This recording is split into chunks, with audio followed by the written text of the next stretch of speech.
Hi dear friends, welcome to chalk board stories. അപ്പോൾ നമ്മുടെ ഇന്നത്തെ ചാപ്റ്റർ എന്ന് പറയുന്നത് 6ാം ക്ലാസ്സിലെ 4ാമത്തെ ചാപ്റ്റർ ആണ്, പൂക്കാം കായ്ക്കാം എന്നുള്ളത്. ഓക്കെ, ഇതിൽ നമുക്ക് 3ാമത്തെ ചാപ്റ്റർ ഞാൻ എടുത്തിട്ടില്ല, കാര്യം 3 എടുത്തു കഴിഞ്ഞാൽ അതിന്റെ കണ്ടിന്യൂഷൻ ആയിട്ട് നമുക്ക് 9ാം ക്ലാസ്സിലെ ചലനത്തിന് പിന്നിൽ എന്നുള്ള ചാപ്റ്റർ കൂടി എടുക്കണം. അപ്പോൾ ഈ ഒരു 2 ചാപ്റ്റർ കഴിഞ്ഞിട്ട് നമുക്ക് ആ ഒരു ചാപ്റ്റർ 3ാമത്തെ ചാപ്റ്റർ എടുത്ത് അതിന്റെ കണ്ടിന്യൂഷൻ ആയിട്ട് നമ്മൾ 9ാം ക്ലാസ്സിൽ ആ ഒരു ചാപ്റ്റർ കൂടി പഠിക്കുമ്പോഴേ ആ ഒരു ടോപ്പിക്ക് സെറ്റ് ആകുള്ളൂ. ഓക്കെ, അപ്പൊ ഇന്നത്തെ ക്ലാസ് എന്ന് പറയുന്നത് 6ാം ക്ലാസ് 4ാമത്തെ ചാപ്റ്റർ ബേസിക് സയൻസ് ആണ്, പൂക്കാം കായ്ക്കാം എന്നുള്ളതാണ്. ഓക്കെ ആണല്ലോ. നമ്മുടെ കഴിഞ്ഞ കൊല്ലത്തെ ടെക്സ്റ്റ് ബുക്കിലെ തന്നെ സെയിം കാര്യങ്ങൾ തന്നെയാണ് ഈ കൊല്ലത്തെ ടെക്സ്റ്റ് ബുക്കിലും പറയുന്നത്. പക്ഷെ എങ്കിലും എന്താണ്, നമുക്ക് എന്താ പുതിയ ടെക്സ്റ്റ് തന്നെ നമുക്ക് പഠിക്കണ്ടേ. ഓക്കെ, അപ്പൊ നമ്മുടെ ക്ലാസ്സിലോട്ട് പോകാം. ഫസ്റ്റ് എന്താണ് പൂക്കൾ? നമുക്കറിയാം അല്ലേ, നമ്മുടെ ചുറ്റുപാടും എന്തുണ്ട്, ഇഷ്ടംപോലെ പൂക്കളുണ്ട്. ആ പൂക്കളെ പറ്റിയാണ് നമുക്ക് ഡീറ്റെയിൽ ആയിട്ട് ആദ്യമേ തന്നെ നമുക്ക് പഠിക്കാനുള്ളത്. ആദ്യത്തെ കാര്യമായിട്ട് ഒന്നുമില്ല പഠിക്കാനായിട്ട്. ഫസ്റ്റ് തന്നെ പറയുന്നത് പൂക്കളുടെ ഭാഗങ്ങളെ പറ്റിയാണ്. ഇവിടെ മുതലാണ് നമുക്ക് ഈ ചാപ്റ്ററിൽ എന്ത് ചെയ്യാനുള്ളത്, പഠിക്കാനായിട്ടുള്ളത്. ഫസ്റ്റ് പറഞ്ഞിരിക്കുന്ന എന്താണ്, പൂക്കളുടെ ഭാഗങ്ങളിൽ ആദ്യം തന്നെ വരുന്ന ഇതാണ് നമ്മുടെ പൂഞ്ഞെട്ട് അല്ലെ. പൂവിനെ നമുക്കറിയാം, എല്ലാ പൂക്കൾക്കും എന്തുണ്ട്, ഒരു ഞെട്ട് ഭാഗം ഉണ്ടല്ലേ, പൂഞ്ഞെട്ടുണ്ട്. അതായത് എന്താണ്, പൂവിനെ തണ്ടുമായിട്ട് ബന്ധിപ്പിക്കുന്ന ഭാഗമാണ് പൂഞ്ഞെട്ട്, അഥവാ എന്ത് പറയും നമ്മൾ, പെഡിസൽ എന്ന് പറയും. ഓക്കെ, പൂഞ്ഞെട്ട് എന്ന് പറഞ്ഞാൽ എന്താണ്, പൂവും തണ്ടും കൂടി ഞെട്ട് ഭാഗം. നമുക്കറിയാം, നമ്മൾ പൂവിന്റെ ഒക്കെ ഞെട്ട് പിടിച്ചു കഴിഞ്ഞാൽ നമുക്കറിയാം ആ ഞെട്ടിലല്ലേ നമ്മൾ പൂ നിൽക്കുന്നത്. അപ്പൊ പൂവും തണ്ടുമായിട്ട് ജോയിൻ ചെയ്യുന്ന ഭാഗമാണ്. നെക്സ്റ്റ് പറയുന്നത് പുഷ്പാസനം അഥവാ തലാമസ് എന്ന് പറയും. എന്താണ്, പൂവിന്റെ മറ്റു ഭാഗങ്ങൾക്ക്, പൂവിന്റെ ഉള്ളിൽ ഇതളുകളുണ്ട്, അതിന്റെ ഉള്ളിൽ അല്ലേ നമ്മൾ ചെമ്പരത്തിയൊക്കെ എടുത്തു കഴിഞ്ഞാൽ നമുക്കറിയാം, ചെമ്പരത്തി പൂവിന്റെ നടുക്ക് ഇങ്ങനെ ഒരു മഞ്ഞ കളറുള്ള ഇതുണ്ട്, അതേപോലെ കുറെ ഇതളുകളുണ്ട്. അതെല്ലാം ഇരിക്കുന്ന, ആസനം ചെയ്യുന്ന സ്ഥലമാണ് എന്ത്, പുഷ്പാസനം അഥവാ തലാമസ് എന്ന് പറയുന്നത്. അപ്പൊ എന്താണ് തലാമസ്, പൂവിന്റെ മറ്റു ഭാഗങ്ങൾക്കുള്ള ഇരിപ്പിടമാണ് പുഷ്പാസനം എന്ന് പറയുന്നത്. നെക്സ്റ്റ് പറയുന്നത് വിതളപുടം. എന്താണ്, കുറെ വിതളങ്ങൾ ചേർന്നാണ് അല്ലെ. അതായത് നമുക്കറിയാം, പൂ മൊട്ടായിരിക്കുമ്പോൾ, ഇപ്പൊ ചെമ്പരത്തിയുടെ മൊട്ട് ഇങ്ങനെയാണെങ്കിൽ നമുക്ക് അതിനെ കവർ ചെയ്ത് ഇങ്ങനെ ഒരു പച്ച കളറിൽ ഇങ്ങനെ ഉണ്ടാകും. അതെന്താ, വിരിഞ്ഞു കഴിയുമ്പോഴേക്കും അത് ഇങ്ങനെ വന്ന് കിടക്കും. ഇതിനെയാണ് നമ്മൾ വിതളപുടം എന്ന് പറയുന്നത്. അതായത് പൂമൊട്ടിനെ പൊതിഞ്ഞ് സംരക്ഷിക്കുന്നത് ഏതാണ്, വിതളപുടമാണ്. പരീക്ഷയ്ക്ക് ചോദിച്ചിട്ടുണ്ട്, താഴെ തന്നിരിക്കുന്നവയിൽ പൂമൊട്ടിനെ പൊതിഞ്ഞ് സംരക്ഷിക്കുന്നത് ഏത്, വിതളപുടം, ദളപുടം, കേസരപുടം, ജനിപുടം എന്നൊക്കെ പറഞ്ഞു തരും. എന്താണ്, വിതളങ്ങൾ ചേർന്നതാണ് വിതളപുടം. അതായത് പൂമൊട്ടിനെ സംരക്ഷിക്കുന്ന ഭാഗമാണ് എന്ത്, വിതളപുടം എന്ന് പറയുന്നത്. നെക്സ്റ്റ് നമുക്ക് പഠിക്കാനുള്ള എന്താണ്, ദളപുടമാണ്. എന്താണ് ദളപുടം, ദളങ്ങൾ. ദളങ്ങൾ എന്ന് പറഞ്ഞാൽ എന്താണ്, ഇതളുകൾ അല്ലെ, അതിനെയാണ് ദളങ്ങൾ അഥവാ കൊറോള എന്ന് പറയുന്നത്. നമ്മുടെ പൂവിന് നല്ല ഭംഗിയും ആകർഷണവും ഒക്കെ നൽകുന്ന എന്താണ്, ദളപുടമാണ്. ഈ ചെമ്പരത്തിയുടെ ഇലകൾ കാണാൻ നല്ല ഭംഗിയല്ലേ, ഇലയല്ലേ ഇതളുകൾ കാണാൻ, അതിനെയാണ് നമ്മൾ ദളങ്ങൾ, ഇതളുകൾ എന്ന് പറയുന്നത്. ഇനി കേസരപുടം, ഇതിന്റെ ഇംഗ്ലീഷും കൂടി ഒന്ന് പഠിച്ചു വെക്കണേ. കേസരപുടം, ആൻഡ്രീഷ്യം ആൺ പ്രത്യുൽപാദന അവയവമാണ് കേസരപുടം എന്ന് പറയുന്നത്. അങ്ങനെ തന്നെ പരീക്ഷയ്ക്ക് ചോദിച്ചിട്ടുണ്ട്. പൂവിന്റെ ആൺ പ്രത്യുൽപാദന ഭാഗം അറിയപ്പെടുന്ന പേരെന്ത്, എന്താണ്, അത് കേസരപുടമാണ്. കേസരപുടം ഇംഗ്ലീഷ് എന്താണ്, ആൻഡ്രീഷ്യമാണ്. ആൻഡ്രീഷ്യം ആൺ പ്രത്യുൽപാദന അവയവം അല്ലെ. നെക്സ്റ്റ് പറയുന്നത് ജനിപുടമാണ്. കണ്ട, ഇതിനെയാണ് നമ്മൾ കേസരപുടങ്ങൾ എന്ന് പറയുന്നത്. ഇതാണ് നമ്മുടെ ജനിപുടം എന്ന് പറയുന്നത്. ഓക്കെ, ജനിപുടത്തിൽ എന്താണ് പറയേണ്ടത്, ഗൈനീഷ്യം, ഗൈനക്കോളജി എന്തുമായിട്ട് ബന്ധപ്പെട്ടതാണ്, സ്ത്രീകളുടെ അല്ലെ പ്രത്യുൽപാദനവുമായിട്ടൊക്കെ ബന്ധപ്പെട്ടല്ലേ നമ്മൾ ഗൈനക്കോളജി പറയുന്നത്. അപ്പൊ ജനിപുടം എന്താണ്, ഗൈനീഷ്യമാണ്. ഗൈനീഷ്യം അപ്പൊ എന്തായിരിക്കും, പൂവിന്റെ പെൺ പ്രത്യുൽപാദന ഭാഗമാണ് എന്ത്, ഗൈനീഷ്യം എന്ന് പറയുന്നത്. അപ്പൊ എന്താണ്, ഈ ജനിപുടത്തിൽ എന്തുണ്ടാകും, 1-2 ജനികൾ ഉണ്ടാകും. കണ്ട, ഇതിനെയൊക്കെയാണ് ഈ കേസരപുടം എന്ന് പറയുന്നത്. ഓക്കെ ആണല്ലോ. അപ്പൊ പൂവിന്റെ പ്രധാനപ്പെട്ട ഭാഗങ്ങൾ ചോദിച്ചു കഴിഞ്ഞാൽ നമുക്ക് എന്തൊക്കെ പറയാം, പൂഞ്ഞെട്ടുണ്ട്, പുഷ്പാസനമുണ്ട്, വിതളപുടമുണ്ട്, ദളപുടമുണ്ട്, കേസരപുടമുണ്ട്, ജനിപുടമുണ്ട്. ഓക്കെ ആണല്ലോ. മെയിൻ ആയിട്ട് നമ്മൾ 6 ഭാഗങ്ങളാണ് നമ്മൾ ഒരു ചെടിയിൽ പഠിക്കുന്നത്. ഇനി നമ്മൾ അടുത്ത പറയുകയാണ് പൂർണ്ണ പുഷ്പം. ഓക്കെ, പൂർണ്ണ പുഷ്പം എന്ന് പറയുമ്പോൾ എന്തൊക്കെയാണ്, വിതളപുടം, ദളപുടം, കേസരപുടം, ജനിപുടം. അങ്ങനെ 4 എണ്ണം. അതായത് നമ്മൾ ഈ പറയുന്ന പൂഞ്ഞെട്ടും പുഷ്പാസനവും അല്ലാണ്ട് ബാക്കിയുള്ള 4 ഭാഗങ്ങളും കൂടി എന്താണ്, അത്രയും 4 ഭാഗങ്ങളാണ് നമ്മുടെ ഒരു പൂവിന്റെ പ്രധാനപ്പെട്ട ഭാഗങ്ങൾ എന്ന് പറയുന്നത്. ഇത് 4 ഉണ്ടെങ്കിൽ അതിനെ നമുക്ക് എന്ത് പറയാം, ഒരു പൂർണ്ണ പുഷ്പം എന്ന് പറയാം. ഓക്കെ, അത് നമുക്കറിയാം, ചിലതിൽ ആൺ പ്രത്യുൽപാദന അവയവം മാത്രമേ ഉണ്ടാവുള്ളൂ, ചിലതിൽ പെണ്ണ് മാത്രമേ ഉണ്ടാവുള്ളൂ. അപ്പൊ അത് പൂർണ്ണമാവില്ല. അപ്പൊ അതാണ് വ്യത്യാസം. എന്തൊക്കെയാണ്, വിതളപുടം, അതേപോലെ തന്നെ വിതളപുടം എന്ന് പറയുമ്പോൾ എന്താണ്, കാലിക്സ്. ദളപുടം എന്ന് പറയുമ്പോൾ കൊറോള. കേസരപുടം എന്താണ്, കേസരം, ആൻഡ്രീഷ്യം അല്ലെ. കേസരപുടം ആൻഡ്രീഷ്യമാണ്. ജനിപുടം എന്താണ്, ഗൈനീഷ്യമാണ്, പെൺ പ്രത്യുൽപാദന അവയവമാണ്. ഇത് 4 ഭാഗങ്ങളും ഉള്ള ഒരു പൂവിനെ പറയുന്ന പേരാണെന്ത്, പൂർണ്ണ പുഷ്പം എന്നുള്ളത്. ഓക്കെ ആണല്ലോ. ഇനി നമ്മൾ പൂക്കാത്ത സസ്യങ്ങളുണ്ട് അല്ലെ, കുറേ സസ്യങ്ങളുണ്ട് നമ്മുടെ ചുറ്റുവട്ടത്ത്, പൂക്കാത്ത കുറേ സസ്യങ്ങളുണ്ട്. എന്തൊക്കെയാണ്? പൈൻ, സൈക്കസ്, പന്നൽ, ഇതൊന്നും എന്താണ്? പൂക്കാത്ത സസ്യങ്ങളാണ്. ഇനി നീലക്കുറിഞ്ഞി എന്താണ്? സ്ട്രോബിലാന്തസ് കുന്തിയാന. പഠിച്ചു വെക്കണേ, ഇതിന്റെ ശാസ്ത്രീയ നാമമാണ് സ്ട്രോബിലാന്തസ് കുന്തിയാന. ചോദിക്കുന്നുണ്ട്. നീലക്കുറിഞ്ഞിയുടെ ശാസ്ത്രീയ നാമം പലപ്പോഴും പരീക്ഷയ്ക്ക് ചോദിച്ചിട്ടുണ്ട്, സ്ട്രോബിലാന്തസ് കുന്തിയാനയാണ്. നീലപ്പൂക്കൾ കൊണ്ട് പശ്ചിമഘട്ട മലനിരകളെ മനോഹരമാക്കുന്ന ഒരു കുറ്റിച്ചെടിയാണ് എന്ത്? നീലക്കുറിഞ്ഞി എന്ന് പറയുന്നത്. സമുദ്രനിരപ്പിൽ നിന്നും 1200 മീറ്റർ ഉയരത്തിലുള്ള പുൽമേടുകളിലും ചോലവനങ്ങളിലുമാണ് ഇവ വളരുന്നത്. ഇമ്പോർട്ടന്റ് ആണ്, പുൽമേടും അതേപോലെ തന്നെ ചോലവനങ്ങളിലും. പിന്നെ എന്താ പറയുന്നത്? ഇനി എന്താണ്? പശ്ചിമഘട്ടത്തിൽ കാണപ്പെടുന്ന വിവിധ ഇനം കുറിഞ്ഞികളിൽ ഒന്ന് മാത്രമാണ് എന്ത്? നീലക്കുറിഞ്ഞി. ഇവ 12 വർഷത്തിലൊരിക്കൽ കൂട്ടമായി പൂവിടുന്നു. ഓഗസ്റ്റ് മുതൽ ഒക്ടോബർ വരെയാണ് ഇവയുടെ പൂക്കാലം. ഓക്കെ, അപ്പൊ നമ്മൾ അവിടെ തന്നെ ഈ ഒരു സമയത്ത് തന്നെ നമുക്ക് എന്താണ്, അവിടെ ഒരു കുറിഞ്ഞി പൂക്കും, കരിങ്കുറിഞ്ഞി എന്ന് പറയും. അതെല്ലാ വർഷവും അതേപോലെ 3 വർഷം കൂടുമ്പോൾ പൂക്കുന്നൊക്കെ ഉണ്ട്. അപ്പൊ കരിങ്കുറിഞ്ഞി അതാണ് എപ്പോഴും ഉണ്ടാകുന്നത്. അതും ഏകദേശം കാണാൻ ഇതേപോലെയൊക്കെ തന്നെയായിരിക്കും. ഓക്കെ, അപ്പൊ നീലക്കുറിഞ്ഞി എന്താണ്? സ്ട്രോബിലസ് കുന്തിയാനയാണ്. 12 വർഷത്തിലൊരിക്കലാണ്. പുൽമേടുകളിലും ചോലവനങ്ങളിലുമാണ് അത് കാണപ്പെടുന്നത്. ഇനി നമ്മൾ പൂവിന്റെ ധർമ്മങ്ങൾ പറയുകയാണ്. പൂവെന്ന് പറയുന്നത് നമുക്കറിയാം ഏറ്റവും ഇമ്പോർട്ടന്റ് ആയ കാര്യമാണ്. പൂവിൽ നിന്നാണ് എന്തുണ്ടാകുന്നത്? ഫലം ഉണ്ടാകുന്നത്. ആ ഫലത്തിൽ നിന്നാണ് പുതിയൊരു തൈ ഉണ്ടാകുന്നത് അല്ലെ. അതിന്റെ വിത്തെടുത്തിട്ടല്ലേ നമ്മൾ പുതിയ തൈ ഉണ്ടാക്കുന്നത്.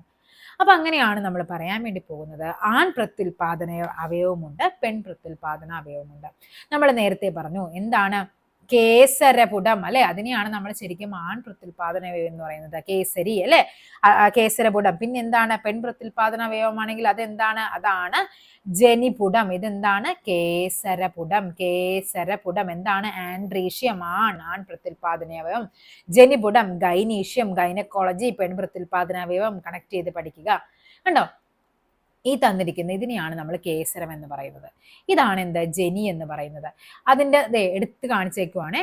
കണ്ടോ, ഈ പറയുന്ന കേസരത്തിന് എന്തൊക്കെ ഭാഗങ്ങളുണ്ട്? ഒരു തന്തുകമുണ്ട്. തന്തുകം എന്ന് പറയുമ്പോൾ എന്താണ്? അതിനെ ഫിലമെന്റും ഉണ്ട്. അതേപോലെ തന്നെ എന്ത് ഭാഗം കൂടിയുണ്ട്? പരാഗം അഥവാ പരാഗി അഥവാ ആന്തർ ഉണ്ട്. ഓക്കെ, അപ്പൊ എന്തൊക്കെയാണ് കേസരത്തിലുള്ളത്? പരാഗിയുമുണ്ട്, തന്തുകവുമുണ്ട്, ഫിലമെന്റ് ഉണ്ട്, ആന്തർ ഉണ്ട്.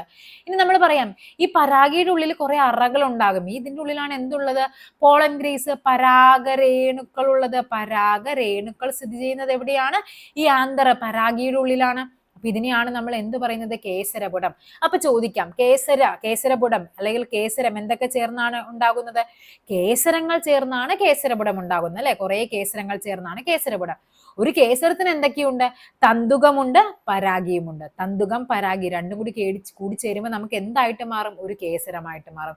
കേസരങ്ങൾ ചേർന്ന് എന്തായിട്ട് മാറും? അത് കേസരപുടമായിട്ട് മാറും. ഈ പുംബീജത്തെ വഹിക്കുന്ന അതായത് ഭാഗങ്ങളാണ് ഈ പരാഗരേണുക്കൾ എന്ന് പറയുന്നത്. ഈ പരാഗരേണുക്കളാണല്ലോ എന്തുള്ളത്? പുംബീജമുള്ളത്. പുംബീജം. ഓക്കെ, അപ്പൊ ഇതാണ് ഈ പറഞ്ഞിരിക്കുന്നത് കേസരപുടം. കേസരങ്ങൾ ചേർന്നാണ് കേസരപുടം. കേസരത്തിന് എന്തൊക്കെ ഭാഗങ്ങളാണ് നമ്മൾ പറഞ്ഞത്? പരാഗിയുമുണ്ട്, തന്തുകവുമുണ്ട്, ആന്തറുണ്ട്, ഫിലമെന്റ് ഉണ്ട്. ഈ പരാഗിയിലെ അറകളിലാണ് എന്തുള്ളത്? പരാഗരേണുക്കൾ അഥവാ പോളൻ ഗ്രെയിൻസ് ഉള്ളത്. പുംബീജത്തെ വഹിക്കുന്ന ഭാഗങ്ങളാണ് എന്താ? പരാഗരേണുക്കൾ എന്ന് പറയുന്നത്. നെക്സ്റ്റ് ജനിപുടമാണ് പറയുന്നത്. നോക്കിക്കേ, ജനിപുടത്തിൽ നോക്കിക്കേ, ജനി ഉണ്ട് അല്ലെ. അതിൽ എന്തുണ്ട്? പരാഗണ സ്ഥലമുണ്ട്, ജനിതണ്ടുണ്ട്, അതിൻ്റെ ഉള്ളിൽ അണ്ടാശയമുണ്ട്, ഓവറിയുമുണ്ട്, ഓവ്യൂളുമുണ്ട്. അണ്ടാശയവുമുണ്ട്, ഓവ്യൂളുമുണ്ട്. അണ്ടാശയം എന്ന് പറയുമ്പോൾ എന്താണ്? ഓവറിയാണ്. ഓക്കെ, നോക്കിക്കേ, പൂവിന്റെ പെൺ പ്രത്യുൽപാദന ഭാഗമാണ് എന്ത്? ജനിപുടം എന്ന് പറയുന്നത്. ജനിയിൽ പരാഗണ സ്ഥലം, ഈ പരാഗരേണുക്കൾ പതിക്കാനായിട്ടുള്ള സ്ഥലം വേണം. അതിനെയാണ് സ്റ്റിഗ്മ പരാഗണ സ്ഥലം എന്ന് പറയുന്നത്. പിന്നെ ജനിതണ്ടുണ്ട്, സ്റ്റൈല് അല്ലെ, അണ്ടാശയം, ഓവറി എന്നീ ഭാഗങ്ങളുണ്ട്. അണ്ടാശയത്തിനുള്ളിൽ എന്തുണ്ടാകും? ഒരു ഓവ്യൂളിനുണ്ടാകും. അവിടെയാണ് എന്ത്? അണ്ഡം അഥവാ പെൺ ബീജകോശം ഉണ്ടാകുന്നത്. അപ്പൊ നമ്മൾ നേരത്തെ പറഞ്ഞ എന്താണ്? പുംബീജത്തെ വഹിക്കുന്ന പരാഗരേണുക്കൾ എവിടെയാണുള്ളത്? പരാഗിയിലെ അറകളിൽ ഉണ്ടാകും അല്ലെ. നമ്മൾ എന്തൊക്കെ പറഞ്ഞു? കേസരപുടത്തില് 2 പാർട്ടുണ്ട്, തന്തുകവുമുണ്ട്, പരാഗിയുമുണ്ട്. ആ പരാഗിയുടെ ഉള്ളിലാണ്, പരാഗിയിലെ അറകളുടെ ഉള്ളിൽ പരാഗരേണുക്കൾ ഉണ്ടാകും. ഈ രേണുക്കളാണ് എന്ത് പറയുന്നത്? പുംബീജത്തെ വഹിക്കുന്നത്. അതേപോലെ ജനിപുടമാണെങ്കിൽ എന്തൊക്കെയുണ്ട്? ജനിതണ്ടുണ്ട് അല്ലെ, സ്റ്റൈൽ ആൻഡ് സ്റ്റിഗ്മ എന്ന് പറയും. പരാഗരേണുക്കൾ വന്ന് വീഴാനുള്ള ഒരു സ്ഥലം, പരാഗണ സ്ഥലമുണ്ട്, ജനിതണ്ടുണ്ട്, അണ്ടാശയമുണ്ട്. അണ്ടാശയത്തിനുള്ളിൽ എന്തുണ്ട്? ഒരു ഓവ്യൂൾ ഉണ്ട്. അവിടെയാണ് നമ്മുടെ അണ്ഡം സ്ഥിതി ചെയ്യുന്നത്.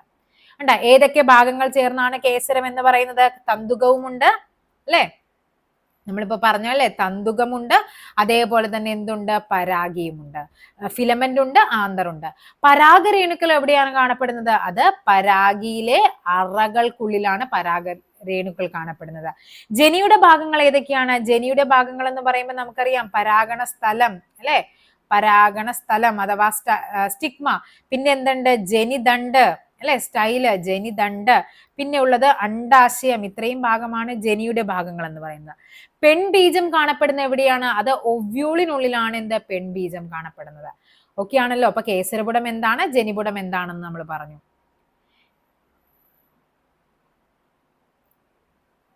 കണ്ടോ, ഇനി അവർ എക്സാമ്പിൾ പറഞ്ഞിരിക്കുന്നത്, ഒരു പൂവിൽ തന്നെ ഒന്നിലധികം അണ്ഡാശയങ്ങൾ കാണപ്പെടുന്ന പൂക്കളാണ് എന്താണ്, ചെമ്പകപ്പൂവ്, താമരപ്പൂവ്, സീതപ്പഴപ്പൂവ്, അരണ മരപ്പൂവ് എന്നുള്ളത്. അത് നമുക്ക് എക്സാമ്പിൾ ആയിട്ട് നമുക്ക് പഠിക്കാനുണ്ട്. ഇനി നമ്മൾ പറയുവാണ്, പൂക്കളിൽ തന്നെ എന്തുണ്ട്, ആൺപൂവുണ്ട്, പെൺപൂവുണ്ട്. നമ്മൾ ചിലപ്പോൾ പറയും അല്ലെ, ഇത് ആൺപൂവാണ്, ഇത് പെൺപൂവാണെന്നൊക്കെ പറയും. അതെന്താണെന്ന് നമുക്ക് നോക്കാം. ഇത് കണ്ടോ, ഇത് നമ്മുടെ വെണ്ടയുടെ പൂവാണ്. ഈ വെണ്ടയുടെ പൂവില് ഇതിന്റെ ഉള്ളിൽ തന്നെയാണ് കേസരവുമുണ്ട്, ജനിപുടവുമുണ്ട്. ഓക്കെ, വെണ്ടയിൽ തന്നെ എന്തുണ്ട്, കേസരവുമുണ്ട്, ജനിപുടവുമുണ്ട്. അപ്പൊ ഇതിനെ എന്ത് പറയാം നമുക്ക്? ദ്വിലിംഗം. രണ്ടും ഇതിന്റെ ഉള്ളിലുണ്ട്, രണ്ട് ലിംഗവും ഇതിന്റെ ഉള്ളിലുണ്ട് അല്ലെ. നമ്മൾ ആണ് പെണ്ണെന്ന് പറയുമ്പോൾ നമ്മൾ ലിംഗം അല്ലേ എന്ന് പറയുന്നത് അല്ലെ, സ്ത്രീലിംഗം പുല്ലിംഗം. അപ്പൊ എന്താണ് ദ്വിലിംഗം എന്ന് പറഞ്ഞാൽ എന്താണ്? ആണും ഉണ്ട് അതിന്റെ ഉള്ളിൽ, പെണ്ണും ഉണ്ട് അതിന്റെ ഉള്ളിൽ. അപ്പൊ വെണ്ട എന്ന് പറയുന്നത് എന്താണ്? ഒരു ദ്വിലിംഗമാണ്. ഇനി മത്തൻ നോക്കിക്കേ, മത്തന്റെ പൂക്കൾ രണ്ടും തമ്മിൽ വ്യത്യാസമുണ്ട്. ഒന്ന് ആൺപൂവാണ്, ഒന്ന് പെൺപൂവാണ്. ഓക്കെ, അപ്പൊ അതെന്താണ് വ്യത്യാസം? രണ്ടും രണ്ട് പൂക്കളായിരിക്കും. അതിനെ നമ്മൾ പറയുന്നതാണ് ഏകലിംഗം. അപ്പൊ മത്തൻ എന്ന് പറയുമ്പോൾ എന്താണ്? ഒന്നുകിൽ കേസരം, അല്ലെങ്കിൽ എന്താണ്, കേസരം ഓർ ജനിപുടം. ഒന്നുകിൽ കേസരമാണ്, അല്ലെങ്കിൽ ജനിപുടം. ഇതിൽ ഏതെങ്കിലും ഒന്നേ ഉണ്ടാകുള്ളൂ മത്തനില്. അപ്പൊ മത്തൻ എന്ന് പറയുന്നത് എന്താണ്? അതൊരു ഏകലിംഗമാണ്, ഏതെങ്കിലും ഒന്നേ അവിടെ ഉണ്ടാകുള്ളൂ. ഓക്കെ ആണല്ലോ. അപ്പൊ ഇതിനെയാണ് നമ്മൾ ഏകലിംഗ പുഷ്പങ്ങളും ദ്വിലിംഗ പുഷ്പങ്ങളും എന്ന് പറയുന്നത്. നോക്കാം നമുക്ക്.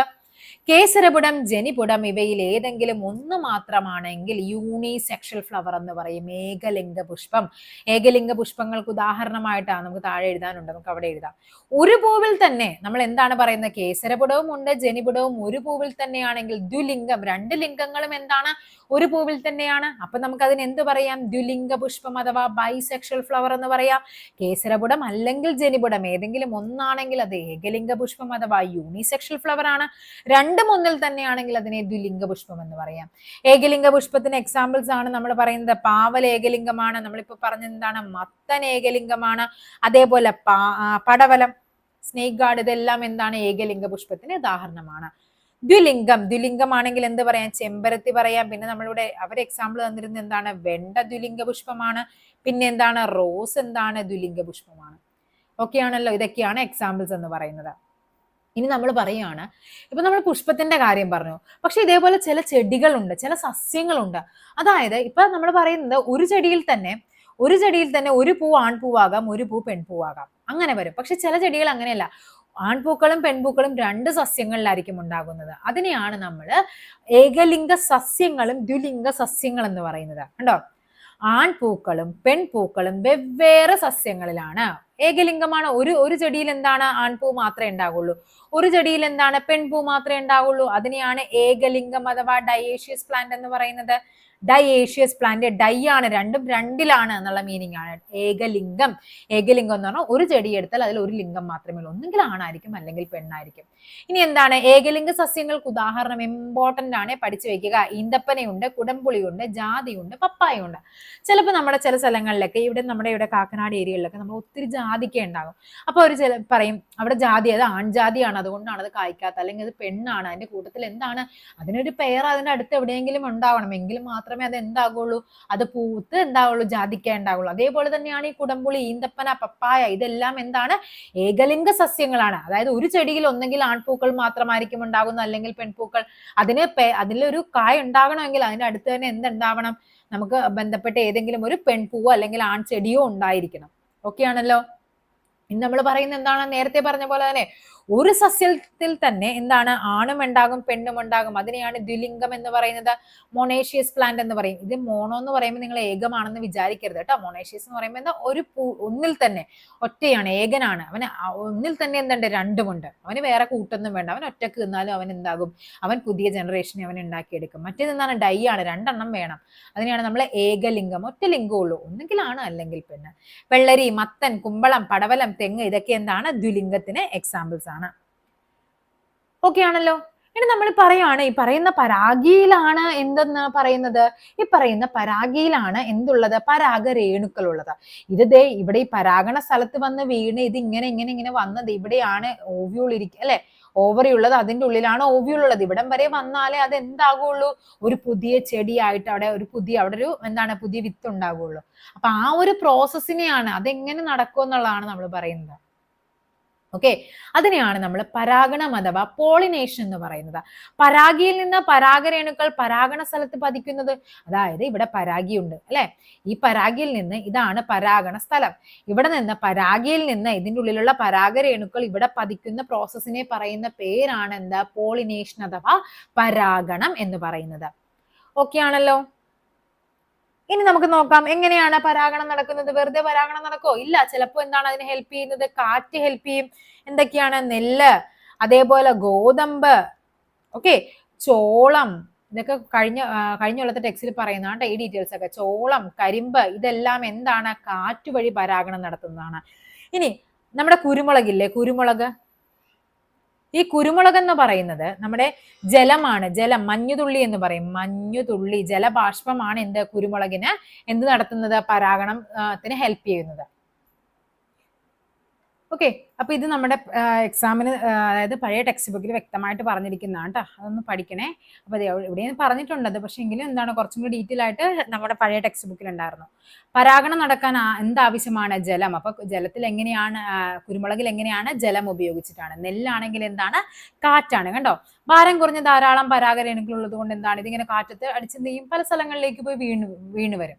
അങ്ങനെ തന്നെയാണ് എന്ത് നടക്കുന്നത്, അവിടെ പരാഗണം നടക്കുന്നത്. പിന്നെ എന്താണ്, ഈ നമ്മുടെ പൂമ്പാറ്റയും ഇടയ്ക്ക് എന്ത് സംഭവിക്കും, പൂമ്പാറ്റയുടെയൊക്കെ ചിറകിലും കണ്ടാ അവരുടെ കൊക്കിലൊക്കെ എന്ത് ചെയ്യും, ഇവർ തേൻ കുടിക്കാൻ വേണ്ടി വരുമ്പോൾ ഇവിടെ പരാഗരേണുക്കൾ പറ്റിപ്പിടിക്കും. ഇവർ അടുത്ത പൂവിൽ പോയി ഇങ്ങനെ ഇരിക്കുമ്പോഴേക്കും എന്താണ്, ആ പരാഗരേണുക്കൾ അവിടെ ഡെപ്പോസിറ്റ് ചെയ്യും. അങ്ങനെയൊക്കെയാണ് പരാഗണം നടക്കുന്നത്. ഓക്കെ ആണല്ലോ. ഇനി നെക്സ്റ്റ് പറയുന്നത് എന്താണ്, ഈ രീതിയിൽ പരാഗണം നടക്കുന്നതിന് സസ്യങ്ങളിൽ എന്തൊക്കെ വേണം, നിറം വേണം അല്ലെ. ഈ പറയുന്ന ചെടികളെ, ഈ പറയുന്ന പ്രാണികളെയൊക്കെ അട്രാക്ട് ചെയ്യാനായിട്ട് എന്ത് വേണം അല്ലെ, നല്ല നിറമായിരിക്കണം, അതേപോലെ നല്ല മണം വേണം, അല്ലെങ്കിൽ നല്ല തേൻ വേണം. ഇതൊക്കെയാണ് എന്ത് ചെയ്യുന്നത്, ഈ പറയുന്ന പ്രാണികളെയൊക്കെ ഇതിലേക്ക് അട്രാക്ട് ചെയ്യുന്നത്. നമ്മുടെ നാട്ടിൽ കൃഷി ചെയ്യുന്നൊരു സുഗന്ധവ്യഞ്ജനമാണ് വാനില. ഈ സസ്യത്തിന്റെ ജന്മദേശം എവിടെയാണ്, വാനിലയുടെ ജന്മദേശം തെക്കേ അമേരിക്ക. ഇമ്പോർട്ടന്റ് ആണ്, പഠിച്ചു വെക്കണേ, ചോദിക്കാൻ ചാൻസ് ഉണ്ട്. വാനിലയുടെ ജന്മദേശം എവിടെയാണ്, തെക്കേ അമേരിക്കയാണ്. വാനിലയിൽ പരാഗണം നടത്തുന്നത് ഒരിനം തേനീച്ചയാണ്.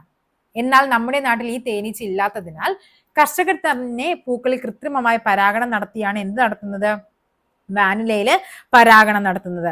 ഈ അപ്പൊ എന്താണ്, ആ ഒരു ഈച്ച ഇല്ലെങ്കിൽ എന്താണ്, ആ ഈച്ചയുടെ പേരാണ് മെലോപ്പോണ. അങ്ങനെ അതും പരീക്ഷയ്ക്ക് ചോദിച്ചിട്ടുണ്ട്. ഈ മെലോപ്പോണ, ഈ ഈച്ചയുടെ പേരെന്തുള്ളത് അതിൽ തന്നിട്ടില്ല, അതിൽ മെലോപ്പോണയാണേ. അപ്പൊ വാനിലയിൽ പരാഗണം നടത്തുന്ന ഈച്ചയുടെ പേരാണ് മെലോപ്പോണ. അപ്പൊ എന്താണ്, നമ്മുടെ നാട്ടിൽ അത് ഇല്ലാത്തതുകൊണ്ട് അവരെന്ത് ചെയ്യും, കൃത്രിമമായിട്ട് പരാഗണം നടത്തേണ്ടി വരും. ഇനി പറയുന്നത് സ്വപരാഗണവുമുണ്ട്, പരപരാഗണവുമുണ്ട്. സ്വപരാഗണം എന്ന് പറയുമ്പോൾ എന്താണ്, ഇവിടെ നോക്കിക്കേ, ഇവിടെയാണ് നമ്മുടെ പരാഗരേണുക്കളൊക്കെ ഉള്ളത് അല്ലെ. ഇവിടെയാണ് നമ്മുടെ പരാഗരേണുക്കൾ. ഇതാണ് നമ്മുടെ എന്താണ്, ജനി എന്ന് പറയുന്നത്. അവിടെയാണ് എന്താ, പരാഗരേണുക്കൾ വന്ന് വീഴേണ്ടത്. ഒരേ പൂവിൽ തന്നെ ഇത് നടക്കുമ്പോൾ എന്ത് സംഭവിക്കും, ഇതിനെ സ്വപരാഗണം എന്ന് പറയും. അല്ലെങ്കിൽ എന്താണ്, ഒരു ചെടിയിൽ തന്നെ രണ്ട് പൂക്കളുണ്ട്. ഈ പൂവിന്റെ എന്താണ്, പരാഗരേണുക്കളൊക്കെ മറ്റൊരു ചെടിയിലേക്ക് വന്ന് വീണ് കഴിഞ്ഞാൽ അതിനെ എന്ത് പറയും, അതും സ്വപരാഗണമാണ്. ഇനി പരപരാഗണം എന്ന് പറഞ്ഞാൽ എന്താണ്, ഒരേ ഇനത്തിൽപ്പെട്ട രണ്ടും എന്താണ്, ഇപ്പൊ ഇതും ചെമ്പരത്തിയാണ്, ഇതും ചെമ്പരത്തിയാണ്, ഒരേ ഇനത്തിൽപ്പെട്ട രണ്ട് ചെടികളിലായിരിക്കും പരാഗണം നടത്തുന്നത്. അതായത് ഇവിടുത്തെ പരാഗരേണുക്കൾ പോയിട്ട് ഇപ്പുറത്തുള്ള ജനിമുടത്തിലായിരിക്കും വന്ന് വീഴേണ്ടത്. അപ്പോൾ അവിടെ ഉണ്ടാകും. അങ്ങനെയാണ് നമ്മൾ പരപരാഗണം എന്ന് പറയുന്നത്. അപ്പൊ എന്താണ്, സ്വപരാഗണം അഥവാ സെൽഫ് പോളിനേഷൻ, ക്രോസ് പോളിനേഷൻ അഥവാ പരപരാഗണം എന്ന് പറയും. നോക്കിക്കേ, ഒരു പൂവിലെ പരാഗരേണുക്കൾ അതേ പൂവിന്റെ പരാഗണ സ്ഥലത്തോ അതേ ചെടിയിലെ മറ്റൊരു പൂവിന്റെ പരാഗണ സ്ഥലത്തോ പതിക്കുന്നതിനെയാണ് നമ്മൾ സ്വപരാഗണം എന്ന് പറയുന്നത്. അതായത് ഒരു പൂ തന്നെ, ഒന്നുകിൽ ഒരു പൂവിൽ തന്നെ വന്ന് ഈ പോളൻ ഗ്രെയിൻസ് അതിൽ തന്നെ വീഴും, അല്ലെങ്കിൽ എന്താണ്, ഒരു ചെടിയിൽ ഒരു പൂവിൽ നിന്ന് അതേ ചെടിയിലെ മറ്റൊരു പൂവിലേക്ക്, അതാണ് സ്വപരാഗണം.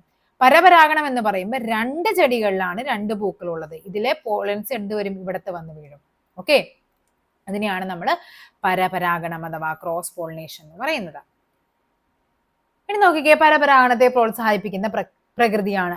നോക്കിക്കേ, സസ്യങ്ങൾ മെച്ചപ്പെട്ടതും വൈവിധ്യമാർന്നതുമായ ഇനങ്ങൾ ഉണ്ടാകുന്നതിന് പ്രകൃതി തന്നെ സ്വപരാഗണത്തെ തടഞ്ഞ് പരപരാഗണത്തെ പ്രോത്സാഹിപ്പിക്കാറുണ്ട്. ചില സസ്യങ്ങളിൽ പൂക്കളിൽ ആൺ പെൺ ലിംഗാവയവങ്ങൾ വ്യത്യസ്ത സമയത്താണ് ഭാഗമാകുന്നത്. ഉദാഹരണത്തിന് സൂര്യകാന്തയിൽ കേസരം പൂർണ്ണ വളർച്ച എത്തിയ ശേഷമാണ് ജനിപുടത്തിന്റെ വളർച്ച പൂർണ്ണമാകുന്നത്. അവോക്കാഡോയിൽ ജനിപുടത്തിന്റെയും കേസരത്തിന്റെയും വളർച്ച പൂർത്തിയാകുന്ന വ്യത്യസ്ത സമയങ്ങളിലാണ്. മേന്തോന്നിയിൽ സ്വപരാഗണം തടയുന്നതിന് കേസരവും ജനിപുടവും 2 ദിശയിൽ കാണപ്പെടുന്നു. ഓക്കെ, അപ്പൊ എന്താ പറഞ്ഞിരിക്കുന്നത് നോക്കിക്കേ.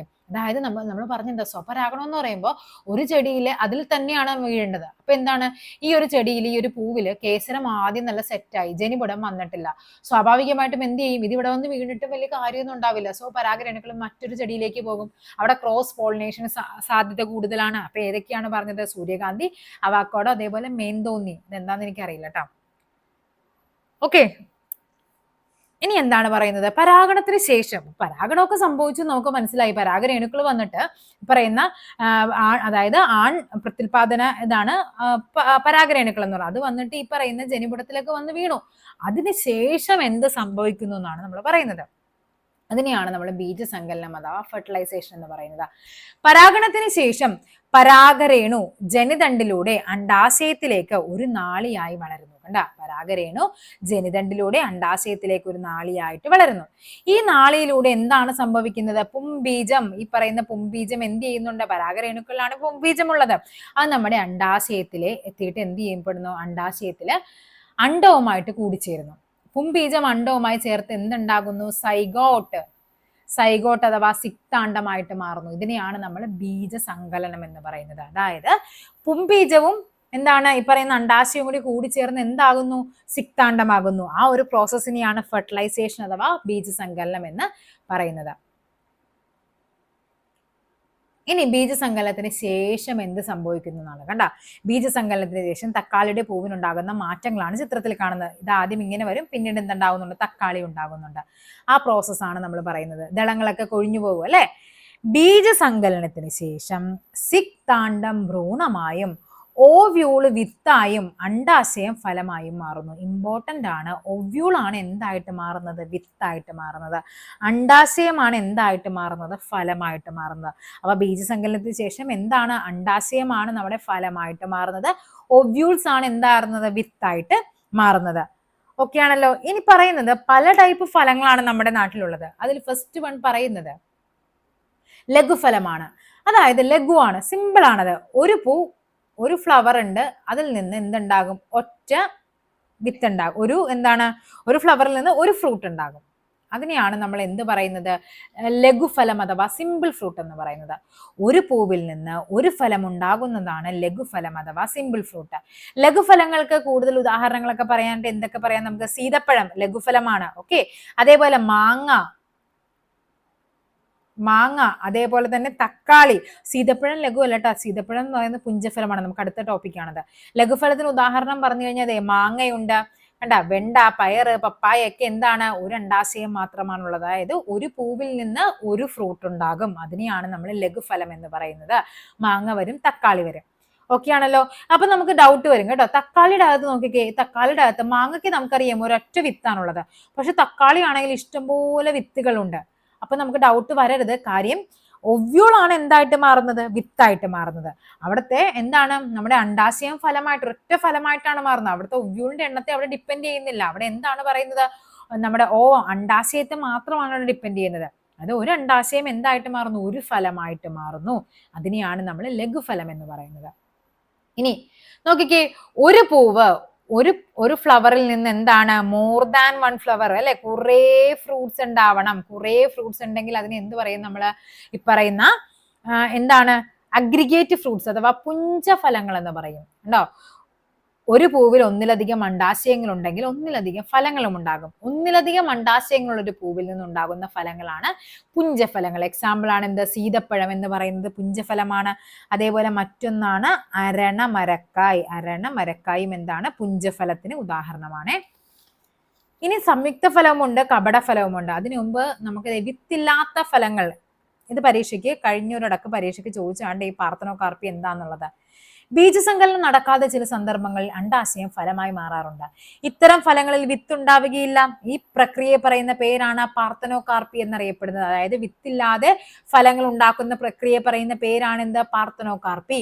വിത്തില്ലാത്ത ഫലങ്ങൾ പ്രകൃതിദത്തമായി ഉണ്ടാകാറുണ്ട്, കൃത്രിമമായും അവയെ ഉണ്ടാക്കാറുണ്ട്. വാഴപ്പഴം, കൈതച്ചക്ക എന്നിവ ഇത്തരം പ്രകൃതിദത്ത ഫലങ്ങളാണ്. നമ്മൾ പഠിക്കുന്നുണ്ടല്ലേ സീഡ്ലെസ് ഫ്രൂട്ട്, വാഴപ്പഴം. ഇവിടെ കുഞ്ഞിന് പഠിക്കാനുണ്ട്.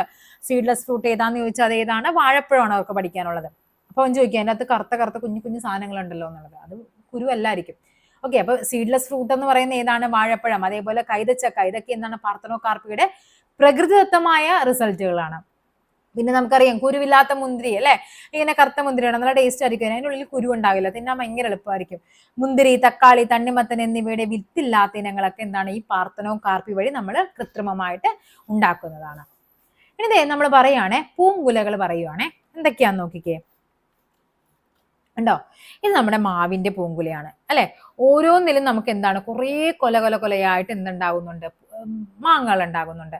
ഈ പറയുന്നത് വാഴയുടെ പൂങ്കുലയാണ്. അതിലെല്ലാത്തിലും എന്താണ്? ഓരോരോ വാഴപ്പഴം ഉണ്ടാകുന്നുണ്ട്. പക്ഷെ ഇത് നോക്കിക്കേ, ഈ പറയുന്ന മാവിന്റെ പൂങ്കുലയിലെ ഓരോ പൂവും ഓരോ മാങ്ങയായിട്ട് മാറും അല്ലെ. അതേപോലെ വാഴയുടെ പൂങ്കുലയിലെ ഓരോ പൂവും ഓരോ ഫലമായിട്ട് മാറും. എന്നാൽ ഈ പറയുന്ന പ്ലാവിന്റെ പൂങ്കുല, ഇതെന്ന് പറയുന്നത് ശരിക്കും ഒത്തിരി പൂക്കൾ ഉണ്ടാക്കുന്നതിനുള്ളിൽ, അതെല്ലാം കൂടി ഒരു ഒറ്റ ഫലമായിട്ടാണ് മാറുന്നത്. മാവ്, വാഴ, പ്ലാവിന്റെ പൂങ്കുലയിൽ ഉണ്ടാകുന്ന ഫലങ്ങളെല്ലാം കൂടി ചേർന്ന് ഒറ്റ ഫലമായിട്ട് മാറും. ഒരു പൂങ്കുലയിൽ ഉണ്ടാകുന്ന ഒന്നിലധികം ഫലങ്ങൾ കൂടി ചേർന്ന് ഒറ്റ ഫലമാകുന്നതിനെ പറയുന്ന പേരാണ് സംയുക്ത ഫലം എന്ന് പറയുന്നത്. അതായത് ഇത് ഇത്രയേ ഉള്ളൂ. അതിലെ ഓരോ പൂവും എന്തായിട്ട് മാറുന്നുണ്ട്? ഓരോരോ ഫലമായിട്ട് മാറുന്നുണ്ട്. അതിനെയാണ് നമ്മൾ നമ്മുടെ ചക്കച്ചുള എന്ന് പറയുന്നത്. കണ്ടോ? ഓരോ ചക്കച്ചുളയും എന്തായിരിക്കും? ഓരോ പൂക്കളായിരിക്കും. അതെല്ലാം കൂടി കൂടി ചേർന്നിട്ട് നമുക്ക് എന്തായിട്ട് തോന്നും? ഒരൊറ്റ ഫലമായിട്ട് തോന്നും. അതിനെയാണ് നമ്മൾ സംയുക്ത ഫലം എന്ന് പറയുന്നത്. കണ്ടാ? ആഞ്ഞിലിച്ചക്കയുടെ അകത്ത് ഇങ്ങനെ കുറെ കുഞ്ഞു കുഞ്ഞു കുഞ്ഞു ചുളകളില്ലേ? അപ്പൊ അതെന്താണ്? ആ ഓരോ ചുളകളും എന്താണ്? ഓരോരോ പൂക്കളായിരിക്കും. അതെല്ലാം കൂടി കൂടിച്ചേർന്ന് ഒരൊറ്റ കവറിങ് ഒക്കെ ആയിട്ട് വന്ന് ഒരൊറ്റ ഫലമായിട്ട് നമുക്ക് ഫീൽ ചെയ്യും അല്ലെ. അതിനെയാണ് നമ്മൾ സംയുക്ത ഫലങ്ങൾ അഥവാ മൾട്ടിപ്പിൾ ഫ്രൂട്ട്സ് എന്ന് പറയുന്നത്. ഓക്കെ, ഇനി എന്താണ് പറയുന്നത്? കപടഫലങ്ങൾ അഥവാ സ്യൂഡോ ഫ്രൂട്ട്സ്. എന്താണ് കപടഫലം എന്ന് പറയുന്നത്? അതായത് നമുക്കറിയാം അണ്ടാശയമാണ് നമ്മൾ നോർമലി എന്തായിട്ട് മാറുന്നത്? അണ്ടാശയം നമ്മൾ എന്തായിട്ട് മാറുന്നു? ഫ്രൂട്ടായിട്ട് മാറുന്നു. അതേപോലെ ഓവ്യൂൾ എന്തായിട്ട് മാറുന്നു? വിത്തായിട്ട് മാറുന്നു. ഇതാണ് നമ്മൾ നോർമലി പഠിക്കുന്നത്. ഇവിടെ നോക്കിക്കേ, ഇത് കണ്ടോ? ഇതെന്ന് പറയുന്നത് ശരിക്കും നമ്മുടെ പൂഞ്ഞെട്ടിലെ പെഡിസലാണ് ഈ കാണുന്നത്. ഈ പെഡിസലാണ് ഇത് പിന്നീട് എന്തായിട്ട് മാറുന്നത്? ഈ കശുമാങ്ങയായിട്ട് മാറുന്നത്. നമ്മൾ കഴിക്കുന്ന ആ ഒരു ഫ്ലഷ് ഉള്ള ഭാഗമായിട്ട് മാറുന്നത് ഈ പറയുന്ന പെഡിസൽ, പൂഞ്ഞെട്ടാണ്. ഓക്കെ, അതേപോലെ തന്നെ മറ്റൊന്നാണ് നമ്മുടെ തന്നിട്ടില്ല അതിൻ്റെ ഉള്ളിൽ, നമ്മുടെ ആപ്പിൾ എന്ന് പറയുന്നത്, ആപ്പിളിന്റെ വിത്ത് ഇവിടെ ഇങ്ങനെ ഉണ്ടാകും. ഇതിന്റെ ചുറ്റുമുള്ള എന്ന് പറഞ്ഞാൽ ശരിക്കും അതിന്റെ പുഷ്പാസനമില്ലേ, തലാമസ്, ആ തലാമസ് ആണ് ഈ ഫ്ലഷ് പാർട്ടായിട്ട് മാറുന്നത്. അതായത് ഇത്രയേ ഉള്ളൂ പറയുന്നത്. സാധാരണ അണ്ടാശയമാണ് ഫ്രൂട്ടായിട്ട് മാറുന്നത്. എന്നാൽ ചില സസ്യങ്ങളിൽ എന്താണ് സംഭവിക്കുന്നത്? അണ്ടാശയമല്ലാതെ പൂവിന്റെ മറ്റു ഭാഗങ്ങളും വളർന്ന് ഫലമായിട്ട് മാറുന്നു. ഇവയാണ് നമ്മൾ കപടഫലങ്ങൾ എന്ന് പറയുന്നത്. കശുമാങ്ങയിൽ എന്താണ്? പൂഞ്ഞെട്ട് വളർന്നാണ്. കണ്ടോ? അതേപോലെ എന്താണ്? ആപ്പിളും സബർജലിയും എന്താണ്? പുഷ്പാസനം വളർന്നാണ് ഫലമായിട്ട് മാറുന്നത്. അതായത് ചില സസ്യങ്ങളിൽ അണ്ടാശയം വളർന്ന് ഫലമാകുന്നതിന് പകരം പൂഞ്ഞെട്ട്, പുഷ്പാസനം മുതലായവ വളർന്ന് ഫലം പോലെയാകുന്നു. ഇവയാണ് പറയുന്നത് കപടം. നമ്മളെ ഫോൾസ് ഫ്രൂട്ട് എന്ന് പറയും, സ്യൂഡോ ഫ്രൂട്ട്സ്, നമ്മളെ പറ്റിക്കുന്നതാണ് അതൊക്കെ. ഓക്കെ ആണല്ലോ? അപ്പൊ ഇവിടെ പുഞ്ചഫലത്തിന് നമ്മൾ ലഘുഫലങ്ങൾക്ക് നമ്മൾ മാങ്ങ പറഞ്ഞു, തക്കാളി പറഞ്ഞു. ലഘുഫലം എന്ന് പറഞ്ഞാൽ എന്താ പറഞ്ഞത്? ഒരു ഫ്ലവർ ഒരു ഫ്രൂട്ട് അല്ലെ. പുഞ്ചഫലം എന്ന് പറഞ്ഞാൽ ഒരു ഫ്ലവർ കുറേ ഫ്രൂട്ട്സ്. പുഞ്ചഫലത്തിന് എക്സാമ്പിൾ നമ്മൾ എന്താ പറഞ്ഞത്? സീതപ്പഴം അല്ലെ. സീതപ്പഴം എന്ന് പറയുന്നതാണ് എപ്പോഴും ചോദിക്കുന്നത്. സംയുക്ത ഫലത്തിന് എന്തൊക്കെ പറഞ്ഞു? ചക്ക പറഞ്ഞു. അതേപോലെ എന്താണ്? ആഞ്ഞിലി അല്ലെ. ഇതൊക്കെ സംയുക്ത ഫലമാണ്. കൈതച്ചക്കയൊക്കെ സംയുക്തമായിട്ട് വരും. കപടഫലത്തിന് എക്സാമ്പിൾ പറയുന്ന ഏതാണ്? കപടഫലം എന്ന് പറയുമ്പോൾ ഏറ്റവും വലിയ എക്സാമ്പിൾ കശുമാങ്ങ. കശുമാങ്ങയിൽ എന്താണ്? കശുമാങ്ങയുടെ പെഡിസൽ, അതായത് പൂഞ്ഞെട്ടാണ് ഫലമായിട്ട് മാറുന്നത്. പിന്നെ ആപ്പിൾ എന്താണ്? തലാമസ്, അതായത് പുഷ്പാസനമാണ് എന്തായിട്ട് മാറുന്നത്? ഫ്രൂട്ടായിട്ട് മാറുന്നത്. പിന്നെ വരുന്നത് സബർജിൽ എന്താണ് സംഭവിക്കുന്നത്? അതിലും ഈ പറയുന്ന പുഷ്പാസനമാണ് ഫലമായിട്ട് മാറുന്നത്. ഇനി പുഷ്പകൃഷി എന്താണ്? പുഷ്പങ്ങളെ നമ്മൾ കൃഷി ചെയ്യുന്നതിനെ പറയുന്ന പേരാണ് എന്താ? ഫ്ലോറികൾച്ചർ, ക്യൂണികൾച്ചർ, മുയൽ വളർത്തൽ, എപ്പികൾച്ചർ, തേനീച്ച വളർത്തൽ ഒക്കെ നമ്മൾ പഠിക്കുന്നുണ്ട്. അപ്പൊ ഇവിടെ എന്താണ്? ഫ്ലോറികൾച്ചർ അല്ലെ, വ്യവസായികമായിട്ട് അല്ലെ, വാണിജ്യാടിസ്ഥാനത്തിൽ അവയെ കൃഷി ചെയ്യുന്നതിനെയാണ് പൂച്ചെടികൾ, അലങ്കാര മത്സ്യങ്ങൾ എന്നിവ വാണിജ്യാടിസ്ഥാനത്തിൽ ഉൽപ്പാദിപ്പിച്ച് വളർത്തി പരിപാലിക്കുന്നതിനെയാണ് പുഷ്പകൃഷി അഥവാ ഫ്ലോറികൾച്ചർ എന്ന് നമ്മൾ പറയുന്നത്. നോക്കിക്കേ, പുഷ്പകൃഷിയിൽ പ്രധാനമായ ഒരു സസ്യമാണ് ആന്തൂറിയം. ഇതിന്റെ ഏറ്റവും ആകർഷണമായ ഭാഗം രൂപാന്തരം പ്രാപിച്ച ഇലകളാണ്. ഈ കാണുന്നത് പൂവല്ല, അതെന്താണ്? ഇലകളാണ്.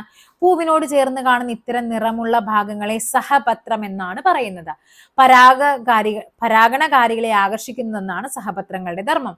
വാഴ, ബൊഗൈൻവില്ല എന്നീ സസ്യങ്ങളിലും ആകർഷകമായ സഹപത്രം കാണാനായിട്ട് സാധിക്കും. ഉണ്ടോ? ഈ കാണുന്ന എന്താണ്? അപ്പോൾ ശരിക്കും ആന്തൂര്യത്തിൽ കാണുന്ന ഇതാണ് അതിന്റെ പൂ. ഇതെന്ന് പറയുന്നത് അതിന്റെ ഇലയാണ്. രൂപാന്തരം പ്രാപിച്ച് ഇലകളാണ് എന്ത്? ആ ഭംഗിയുള്ള ആ ഇതായിട്ട് കാണുന്നത്. അതിനെയാണ് പറയുന്നത് എന്ത്? സഹപത്രം അഥവാ ബ്രാക്കറ്റ്സ് എന്ന് പറയുന്നത്. ഓക്കെ ആണല്ലോ. അപ്പൊ ഇത്രയുമാണ് നമ്മുടെ ചാപ്റ്ററിലായിട്ട് വരുന്നത്. ഈ വിലയിരുത്താം നമുക്ക് എന്ത് ചെയ്യാം? മോക്ക് ടെസ്റ്റിൽ നമുക്ക് ചെയ്യാം. നല്ലൊരു ചാപ്റ്റർ ആണ്. അത്യാവശ്യം ക്വസ്റ്റ്യൻസ് ഒക്കെ കയറി ചോദിക്കുന്നതാണ്. ഈ പുഞ്ചഫലം, അതേപോലെ ഫ്ലോറികൾച്ചർ ചോദിക്കാറുണ്ട്, പുഞ്ചഫലം ചോദിക്കാറുണ്ട്. അപ്പൊ നമ്മൾ എന്തൊക്കെയാണ് ഈ ചാപ്റ്ററിൽ പഠിച്ചതെന്നൊന്ന് ഓടിച്ച് നോക്കിയാലോ? എന്തൊക്കെയായിരുന്നു ആദ്യം പഠിച്ചത്? ആദ്യം നമ്മൾ പൂവിന്റെ ഭാഗങ്ങൾ പഠിച്ചല്ലേ? ഏതൊക്കെയായിരുന്നു? പൂഞ്ഞെട്ടുണ്ട്, പെഡിസൽ, പുഷ്പാസനം. പൂഞ്ഞെട്ട് എന്ന് പറഞ്ഞാൽ പൂവിന്റെ ആ പൂവും തണ്ടുമായിട്ട് ബന്ധിപ്പിക്കുന്നത്. പുഷ്പാസനം എന്താണ്? പൂവിന്റെ ഇരിപ്പിടം പറഞ്ഞു. പിന്നെ വിദളപുടം എന്താണ്? ആ പൂമൊട്ടിനെ പൊതിഞ്ഞു കാണുന്നതാണ് വിദളപുടം അഥവാ കാലിക്സ് പറഞ്ഞു. പിന്നെ ദളപുടം ഇതളുകള്. പിന്നെ എന്താ പറഞ്ഞു? കേസരപുടം എന്താണ്? ആൻഡ്രീഷ്യം, ആൺ പ്രത്യുൽപാദനാവയവം അല്ലെ. അതേപോലെ ജനിപുടം ഗൈനീഷ്യം എന്താണ്? ഗൈനക്കോളജി, സ്ത്രീയായിട്ട് ബന്ധപ്പെട്ടത്. അപ്പൊ എന്താണ്? പെൺ പ്രത്യുൽപാദനാവയവമാണ്. പിന്നെ നമ്മൾ പറഞ്ഞത് പൂർണ്ണപുഷ്പമാണ് അല്ലെ. പൂർണ്ണപുഷ്പത്തിൽ എന്ന് പറയുമ്പോൾ ഏതൊക്കെ ഭാഗങ്ങളാണ്? വിദളപുടം, ദളപുടം, കേസരപുടം, ജനിപുടം. ഈ 4 ഉണ്ടെങ്കിൽ അതിനെ പൂർണ്ണപുഷ്പം എന്ന് പറയും. പിന്നെ നമ്മൾ പറഞ്ഞത് കേസരപുടത്തെ പറ്റിയാണ്. കേസരപുടം എന്ന് പറയുമ്പോൾ അതിനകത്ത് എന്തൊക്കെയുണ്ട്? തന്തുകവുമുണ്ട്, പരാഗിയുമുണ്ട് അല്ലെ. എന്താണ്? ഫിലമെന്റുമുണ്ട്, ആന്തറമുണ്ട്. ഈ പരാഗിയിലെ അറകളിലാണ് എന്തുള്ളത്? പരാഗരേണുക്കളുള്ളത്. ഈ പരാഗരേണുക്കളാണ് നമ്മുടെ പുംബീജത്തെ വഹിക്കുന്നത്.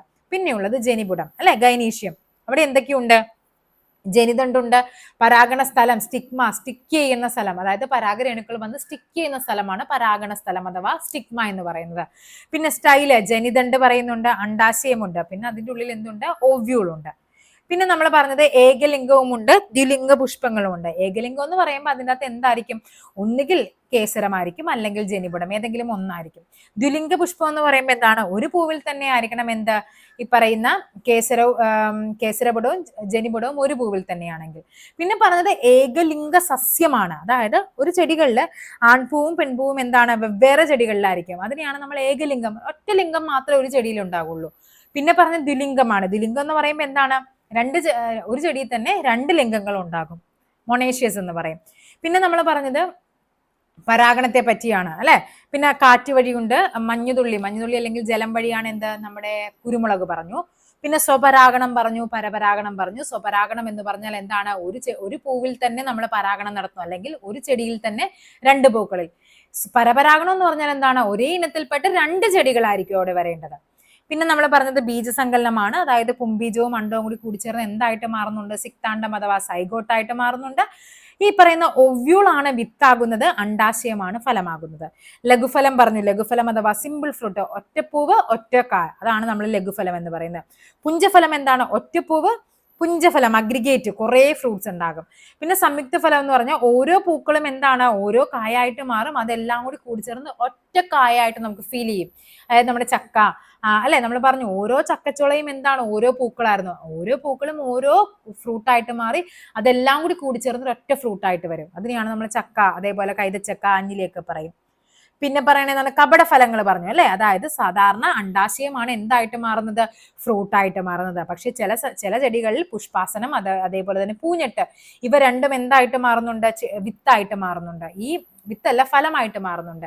ഇതിനെയാണ് നമ്മൾ എന്ത് പറയുന്നത്? കപട ഫലങ്ങൾ അഥവാ സ്യൂഡോ ഫ്രൂട്ട്സ് എന്ന് പറയുന്നത്. എക്സാമ്പിൾ പറയുന്നത് ഏതാണ്? കശുമാങ്ങ.